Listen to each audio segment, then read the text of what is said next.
Ардчилсан намын гишүүд дэмжигчдийн холбооноос намын дарга Зандаагүйгийн энх болтыг эх сарын 5-нд огцорсон байхыг шаарджээ. Гэхдээ хэлж яриад байгаа үндэслэл нь их сонин. Ардчилсан намын гишүүд дэмжигчдийн холбоо бол энэ нийгэмд бугалсан болохгүй байгаа зүйлүүд, ёс суртахуунгүй байгаа зүйлүүд, хууль зөрчиж байгаа зүйлүүд, ялангуяа эрх мэдэл бүхий албан тушаалтууд Монгол улсын үндсэн хуулийн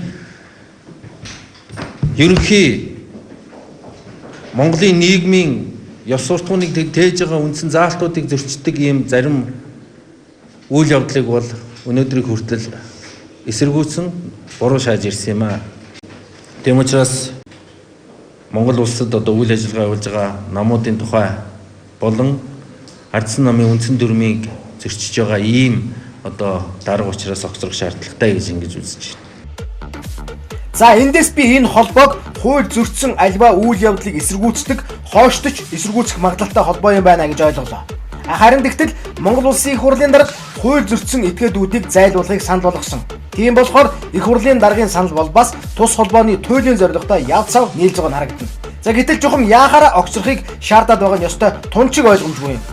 Уг нь бол энэ нөхөр хүүхдийг нь уйлуулад эхийг нь бариад орчихсон үйлдэл дээр иймэрхүү мэдгэл хийсэн шигээ сууж байсан бол ёстой ч зүгээр чухам онсон бууны тэнсэн сум байх байлаа. Одоо бол уг үйлдэл хоёр нь зөрөөд байна. Тэгэхээр энэ хүү мэдгэлийг сонгуул өгсөн солиорлуудын тоонд л оруулж болов зохистой. Ер нь бол ингэж сонин мэдгэл гаргаж явахаар зүгээр л дуудуулсан шулуухан доо.